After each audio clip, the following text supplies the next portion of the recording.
Hello everyone, my name is Brian Leduc, and I've been making a lot of tutorials on Affinity Designer on the vector tools.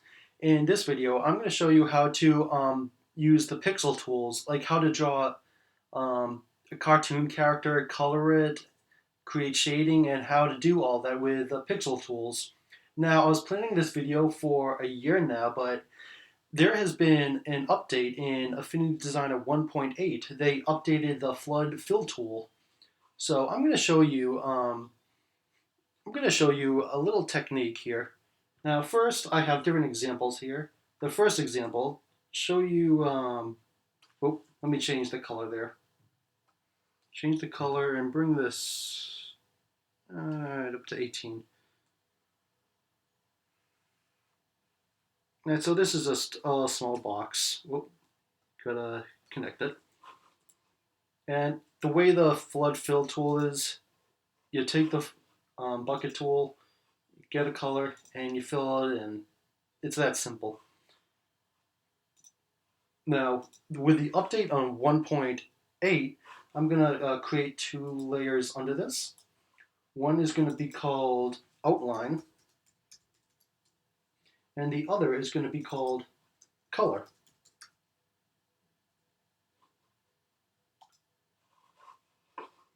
All right, so with my outline, I'm going to just do something like this.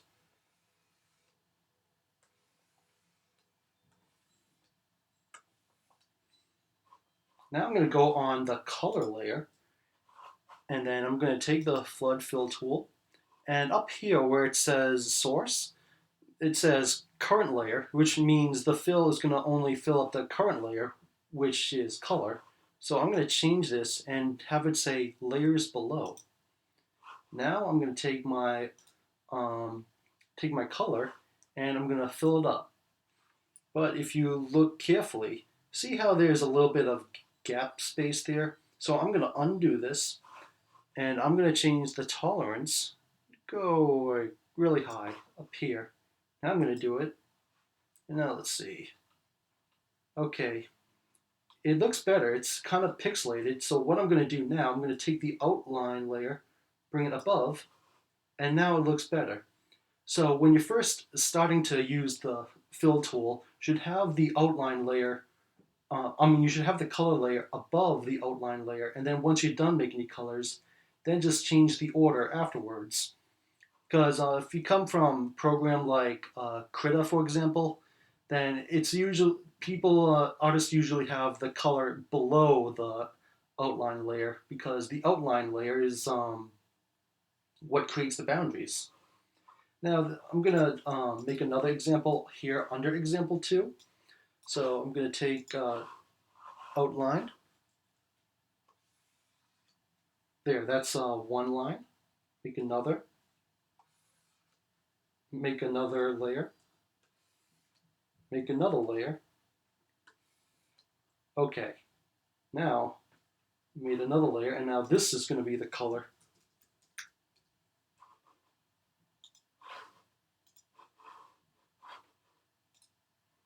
See, it fills up all those space, and these are all individual layers.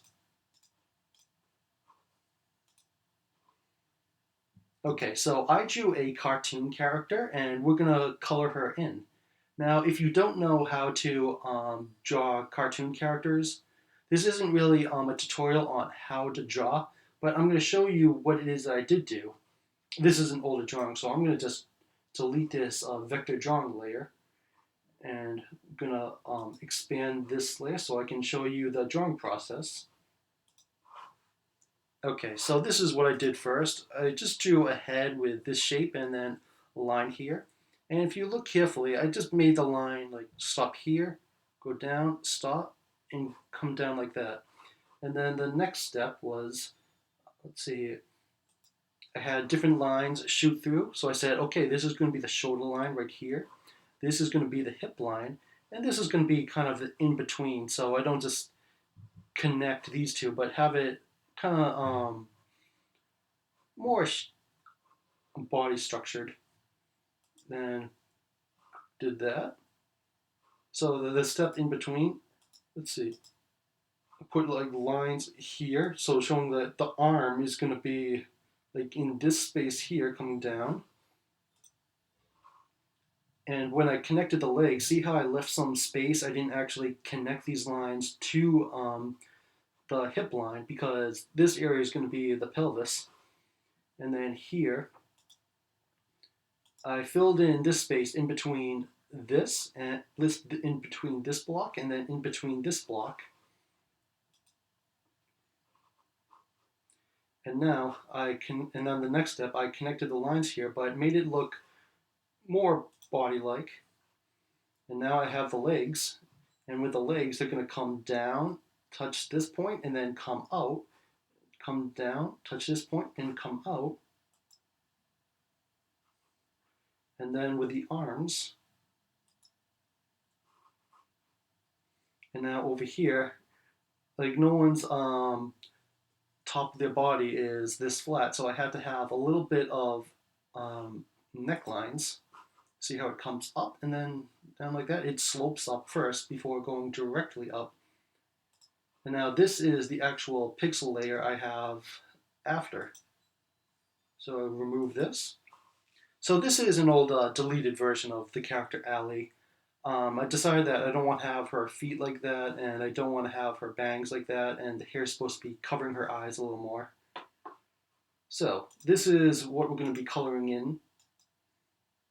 And if we open the layers, we'll see that it's just a single pixel layer. So I'm actually going to bring an older drawing of her in. So this is a very old drawing. So now I'm going to color her in. Now there's several ways I can do this. So this is a one outline layer. Okay, now we're going to work on this alley, which is all in layers. Rather than everything flattened and just outline and color, everything here is now in layers, and then under each part, like the head, then there's outline and color. And if you look down here, you'll see that I already made one yesterday. I was still getting the hang of the flood fill tool, so now that I understand an easy approach, I'm going to show you the best way to fill this up. Now, first of all, why do I have everything organized in different layers? Well, for example, let's say I want the head to be bigger. So I'm going to just resize the head a little, and I want the hair blowing back to be longer. So now I'm going to just select the hair and stretch it out a little. So this is why I do that. So I'm going to undo this. And when you do resize, I recommend that you trace over it again with the same brush size that you used previously. Okay, so this is how I would do it. Now, if you look here, I have different masks here. So under outline, I'm going to select the mask, press delete, and see how I did this? Like, the dress is by itself, and then it's down here. I have the same thing with the tail also. So I'm going to remove this and remove this. So why did I add masks? Okay, so I added masks just so I wouldn't be seeing through all of the layers. So with the with the arms layer, for example, I see that I can see the body through the arms layer, whereas if I go on the body layer, the outline layer, and create a mask, then while I have the mask selected, not the layer, but the mask thumbnail, then I could just remove the body layer, and now the arm comes out clearer.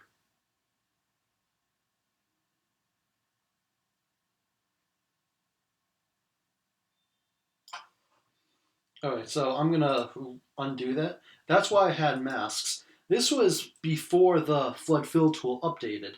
Okay, now let's get into it. Now remember, anything that you select, anything that you fill in will be determined by what layers are underneath it. So this is the first one I'm going to go to. I'm going to go to the color layer, and I'm going to take the eyedropper tool, select that orange, take the flood fill tool. I have layers beneath, so I could do this, but see what happens here? I didn't want the back here to be be filled in also. I just wanted this part to be filled in, so I'm going to undo that. So it does get tricky doing this method. So, and if I have all these layers hidden and just fill it in this way,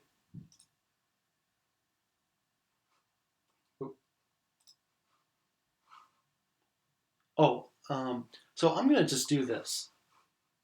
I'm going to create a new layer. So I'm taking the brush tool and I'm going to make a line like this. And now I'm going to take the flood fill tool, bring this layer below. And then when I flood this in, I can now get rid of this line.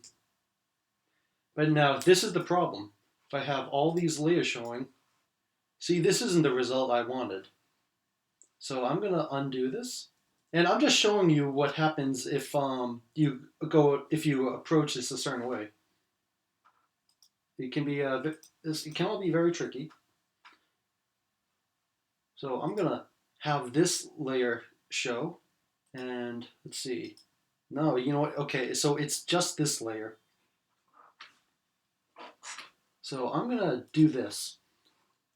I don't want the fill to cover up the upper body also.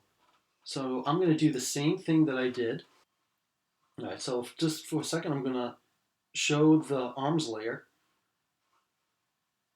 So I'm going to bring this layer down again. I'm going to take the line, go down.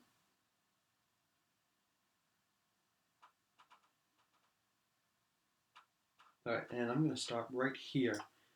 Okay, now this will work because when I make my flood fill, it's going to fill in this area, it's going to fill in this area, and it's not going to get it's not going to get in the way like here, here, here, and here. And then once it fills everything in, I'm going to just get rid of that line. That's why I make another layer first. So let's fill this in.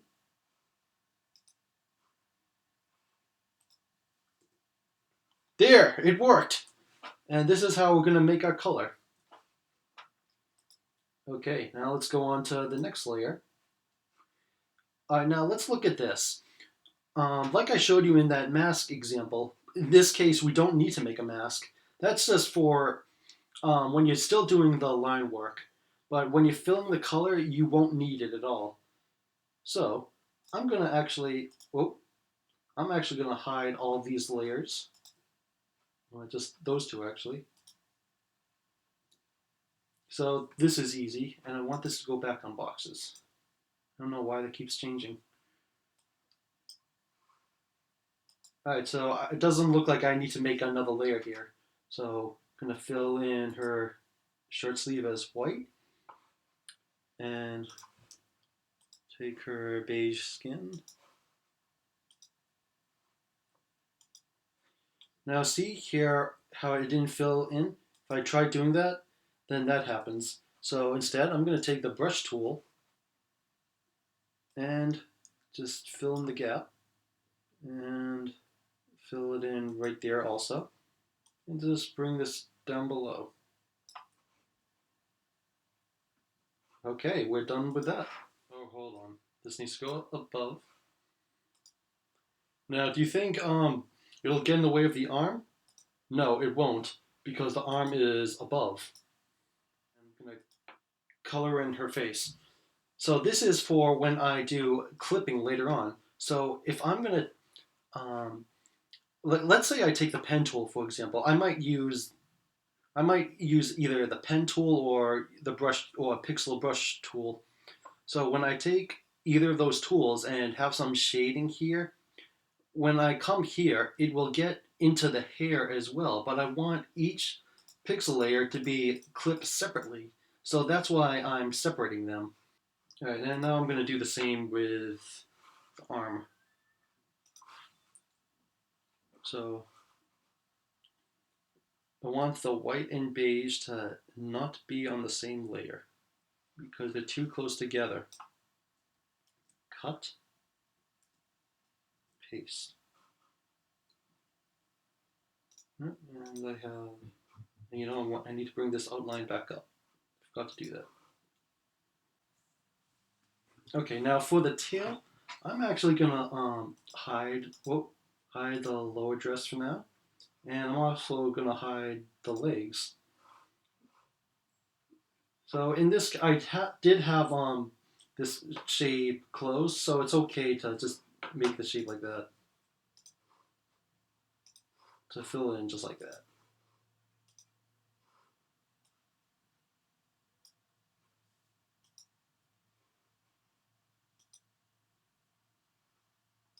Legs. And again, the lower dress is above the legs, so I'm gonna uncheck that. Uncheck the tail again. Okay, so again, I'm gonna take my brush tool. I'm gonna open my legs layer, go on the color layer, and just make a little border.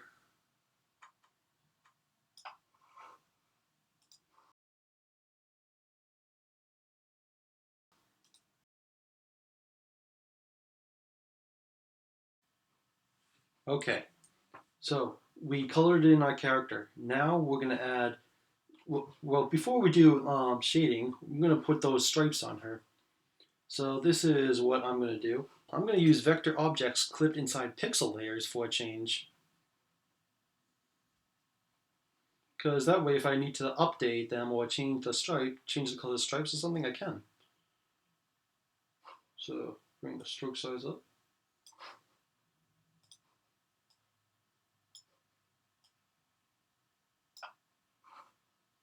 I need to bring it back to pink. Escape.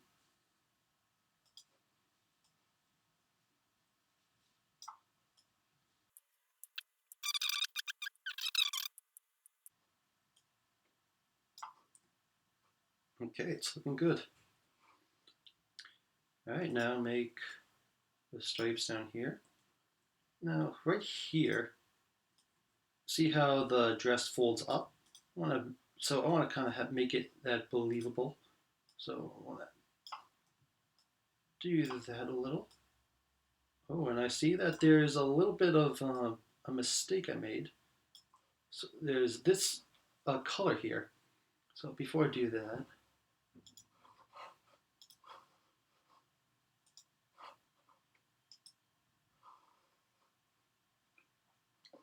okay. So let's see what's going on here.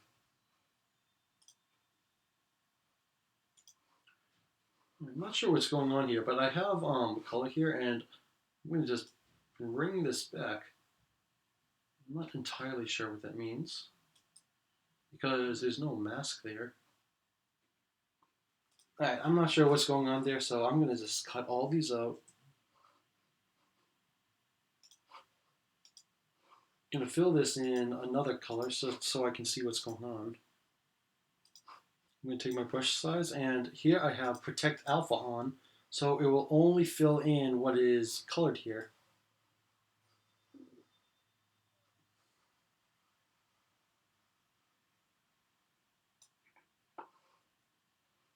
All right, now I'm going to uncheck that, and now I'm going to fill in these remainers. What's remaining?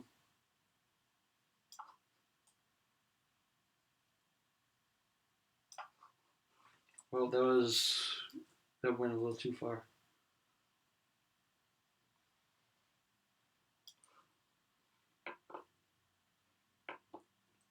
All right.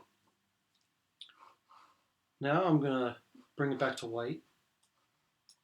Protect alpha. Large brush size. Brush size.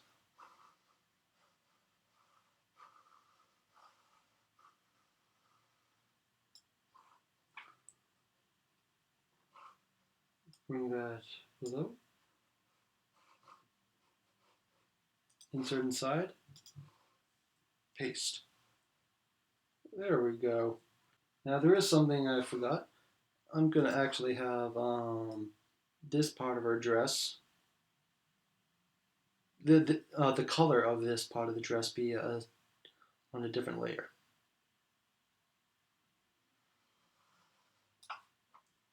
Cut.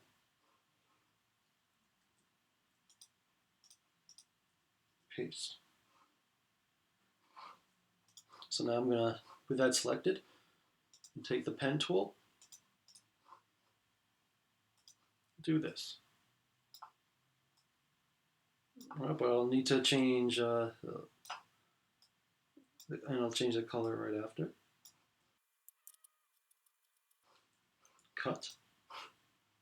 Insert inside. Paste.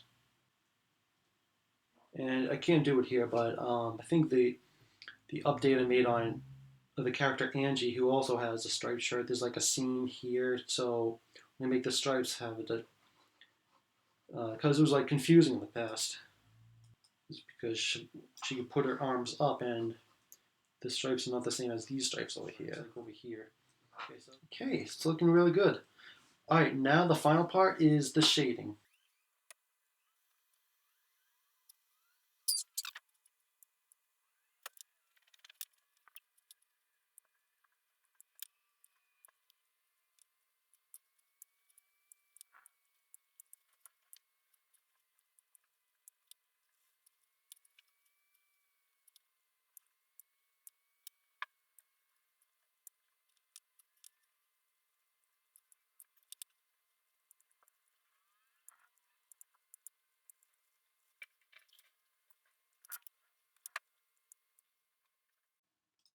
Okay, and I made my shading. Although I'm going to add one last detail. So in this original layer down here, see how I have this orange here? I used a pixel brush on that. I'm actually going to copy this, make sure I'm copying the right part. And I'm not going to do the same with the face, like just the hair. And now I'm going to select her hair, insert inside, paste, send it to back. I want to have that effect. Now I'm going to do the same with the back hair, because in this other one, I actually merged the head and back hair layer. So I'm going to just paste it here twice. Send it back. Okay, I like that. So there's like two shades now. All right. So last year when I was going to make this video, I was actually going to show you a totally different drawing technique, but seeing how the flood fill tool updated, now that we have this up here, the source menu, I feel that this technique is a lot better than what I was originally going to teach you a year ago. So, hope this tutorial was helpful.